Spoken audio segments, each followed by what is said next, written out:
Bismillahirrahmanirrahim. Assalamualaikum warahmatullahi wabarakatuh.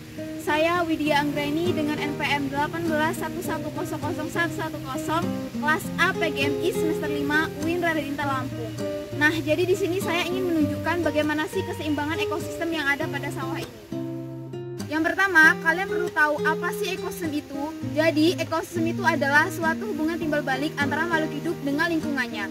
Kemudian, adanya komponen-komponen dalam ekosistem. Yang pertama, adanya komponen biotik, dan yang kedua, adanya komponen abiotik.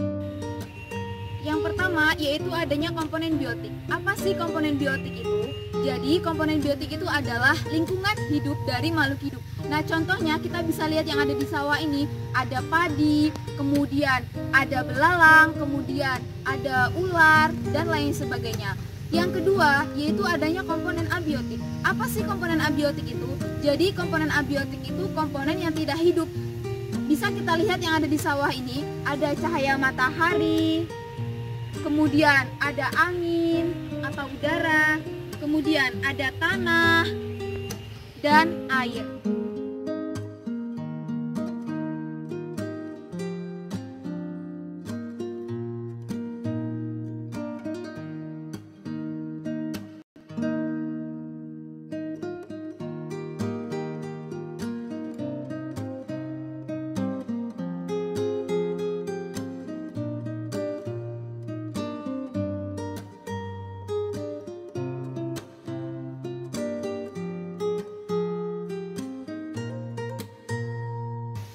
Dampak positif. Jadi yang pertama yaitu dengan adanya komponen biotik dan komponen abiotik yang bisa menguntungkan bagi para petani.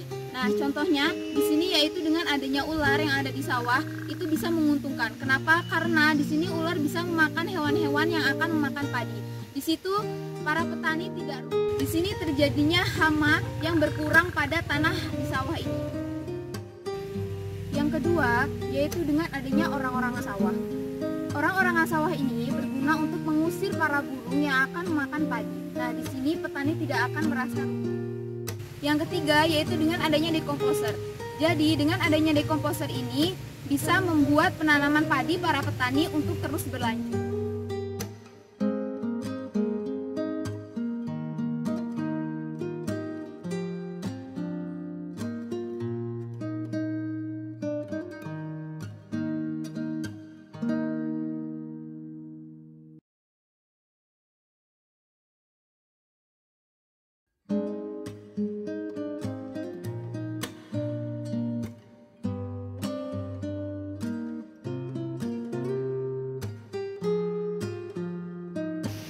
Selanjutnya yaitu adanya dampak negatif.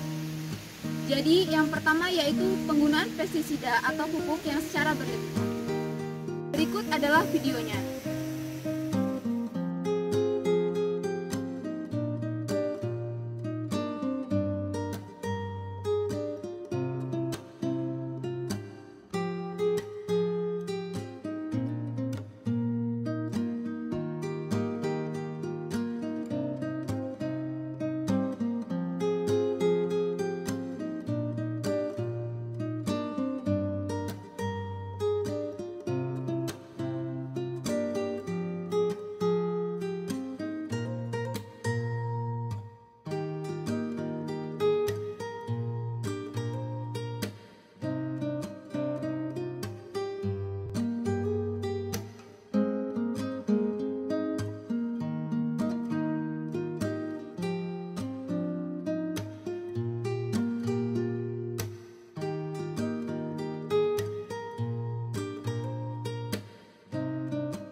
Dengan adanya penggunaan pestisida atau pupuk yang secara berlebihan, di sini bisa menyebabkan kerusakan pada tanah ekosistem yang ada di sawah ini. Kemudian kita bisa mengetahui bahwasanya mana tanah yang terkena pestisida atau tanah yang tidak subur dan mana tanah yang subur. Nah, di sini kita perlu tahu mana sih ciri-ciri tanah yang subur dan mana ciri-ciri tanah yang tidak subur. Yang pertama yaitu ciri-ciri tanah yang subur, yaitu berlapis humus yang tebal. Kemudian yang kedua, warnanya agak coklat kehitaman. Kemudian yang ketiga, tidak kering. Yang keempat, dan tanaman yang ada pada tanah tersebut terlihat subur. Kemudian yang kedua yaitu adalah ciri-ciri tanah yang tidak subur. Nah, jadi ciri-ciri tanah yang tidak subur itu, yang pertama, tanah tersebut kering. Kemudian yang kedua, tanah tersebut biasanya berwarna coklat terang. Dan yang ketiga, tanah tersebut tanaman yang ada di dalam tanah tersebut biasanya akan terlihat akan mati.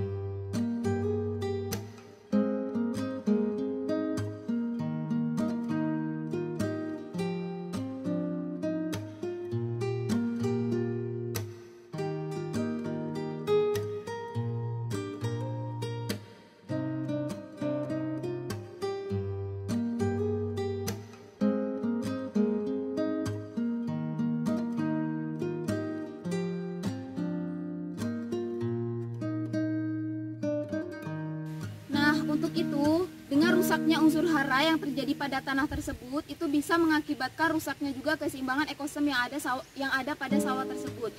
Nah, di sini kita bisa melihat yaitu dengan contohnya punahnya hewan yang ada di dalam tanah ataupun yang ada di sawah ini. Nah, jadi di sini contohnya yaitu adanya hewan ular yang punah. Apabila ular itu punah, maka akan semakin meningkat hewan-hewan yang akan memakan padi. Di situ petani akan merasa rugi. Kemudian yang kedua yaitu dengan masuknya bahan pencemar ke dalam air yang berasal dari limbah industri rumah tangga. Berikut adalah videonya. Masuknya bahan pencemar ke dalam air yang berasal dari limbah industri rumah tangga, sehingga dampaknya dari pencemaran air tersebut timbulnya seperti koloid, endapan yang berasal dari buangan industri rumah tangga tersebut. Kemudian ada seperti obat-obatan. Nah, di situ sehingga bahan tersebut dapat menghalangi cahaya matahari yang akan masuk ke perairan. Kemudian proses fotosintesis pun dapat terganggu. Semua komponen ekosistem itu perlu kita jaga populasinya agar tidak terjadinya kerusakan dalam keseimbangan ekosistem. Selanjutnya, komponen abiotik dan komponen biotik itu harus kita jaga dan harus seimbang. Apabila dia tidak seimbang, itu akan terjadi kerusakan pada keseimbangan ekosistem. Baik, itulah tadi penjelasan dari saya tentang keseimbangan ekosistem pada sawah. Semoga bermanfaat. Saya akhiri. Wassalamualaikum warahmatullahi wabarakatuh.